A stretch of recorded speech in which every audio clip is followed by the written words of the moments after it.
Thanks for joining us again today. Today is Tea Tuesday. I am Florita, your host for Tea Tuesday at the 7th Owl here in Winter Park, Orlando, Florida. And today, first of all, thanks so much for dropping in on us and for supporting us and being here every week. The Tea Tuesdays have been absolutely amazing. And it's even better when you guys join us. And thank you for your comments. It's been great. Thank you. Today, what we're going to do is we're going to actually kind of celebrate the harvest. It's harvest season pretty much everywhere, right? Everybody's getting ready for the harvest. It's fall. We've got pumpkins and apples and all these other fun things. But something else that people probably don't know is also harvested in October is green tea.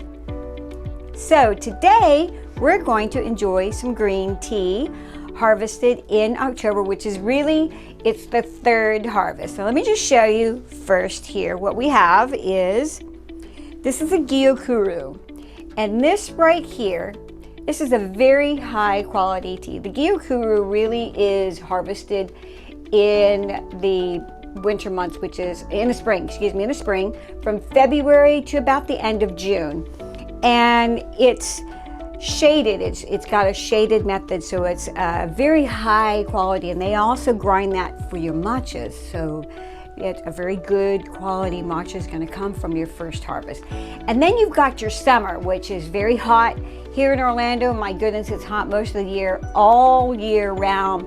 We have these little things called bugs, and they're in places where there are tea. So the second harvest, which is in the summer months, really not the best teas are going to be in the summer months, mostly because of the bugs. You have to have some type of pesticide on it or some sort of chemicals on it to keep the bugs and the spiders and all that stuff off of it.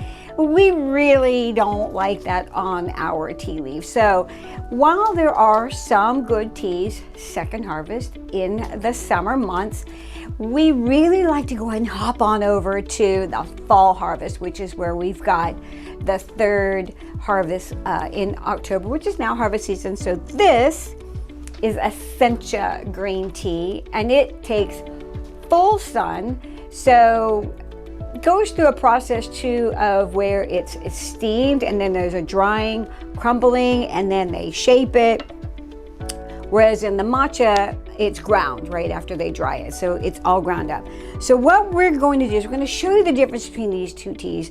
A lot of times the people don't really get to enjoy the Gyokuro tea because it's already been ground, and it's a very fine, high quality too. It's going to cost you a little bit more money.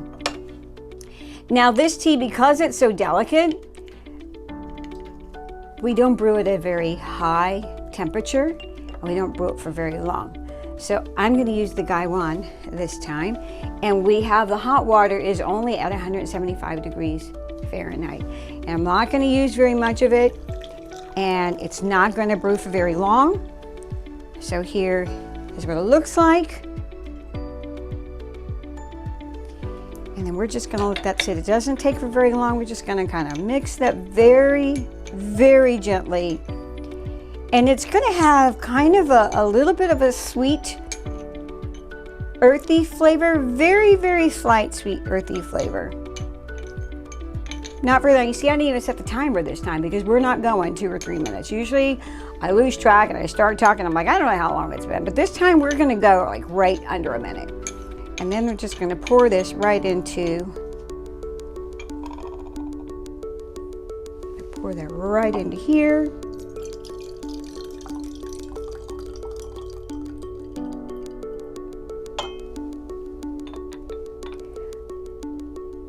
But I also want to show you what this looks like. I'm going to take some of this out so you can kind of see what it looks like.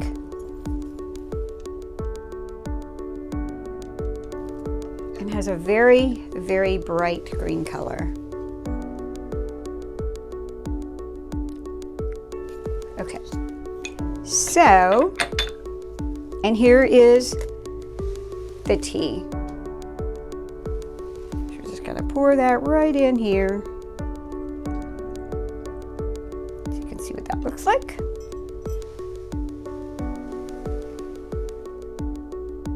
And that is the Gyokuro.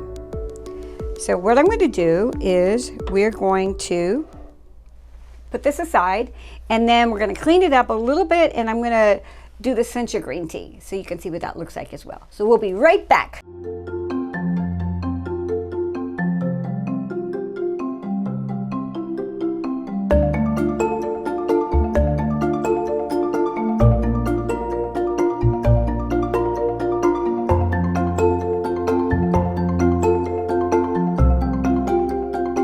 All right, so now we are going to go ahead and brew the Sencha.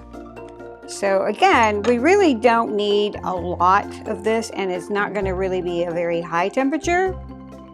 We're just going to put some of this green Sencha right in here, and we're going to brew it again at a low temperature. It really doesn't take a long time either. So we're just going to blend that right in there. This is what it looks like.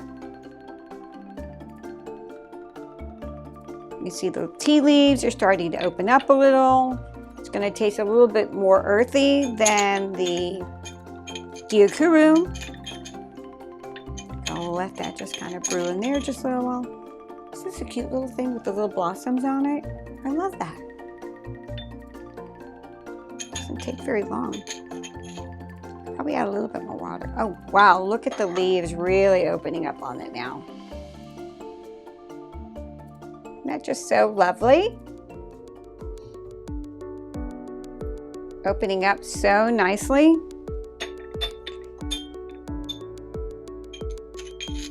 It's really kind of nice at this time of year to have a green tea that doesn't have any chemicals on it, and it's just a wonderful, pure gift from the earth. We're just going to strain that straight into our little cup here.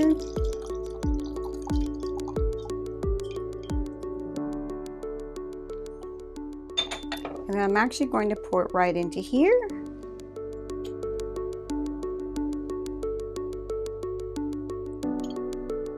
Okay, let me get this out of the way.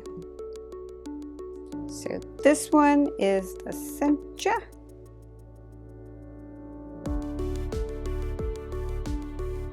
And that one's the Gyokuro. Even though they look very similar, they're not. They taste very different. The Gyokuro is sweeter. The Sencha has a little bit more earthy flavor to it. They look the same, but they taste very different.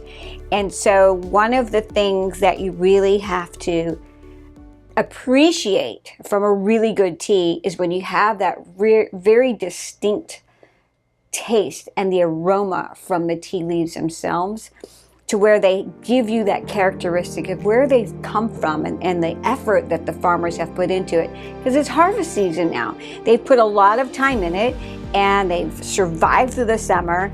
And when you go and you make a cup of tea and you look and you go, well, it looks like a lot of other teas. And some people can't really, they don't really appreciate a good cup of green tea because very possibly it might have been from a summer harvest. But here we have two very wonderful teas that have been carefully grown and harvested for you. So we have the Gyokuro and we have the Sencha, and it is harvest season, it is fall, and we want you to enjoy these and absolutely have a wonderful week as you enjoy your green teas. We'll put the links in the comments. We'd love to hear from you. We'd love to know what your favorite tea is and where you get your green teas from as well. Share with the Tea Tribe. We would love to be able to feel all the community coming together. That is it. Thank you again for sharing your time with us here on Tea Tuesday here with the Seventh Owl. We will be back next week with something fun again, and hopefully you'll join us. Have a wonderful week, and we'll see you next Tuesday.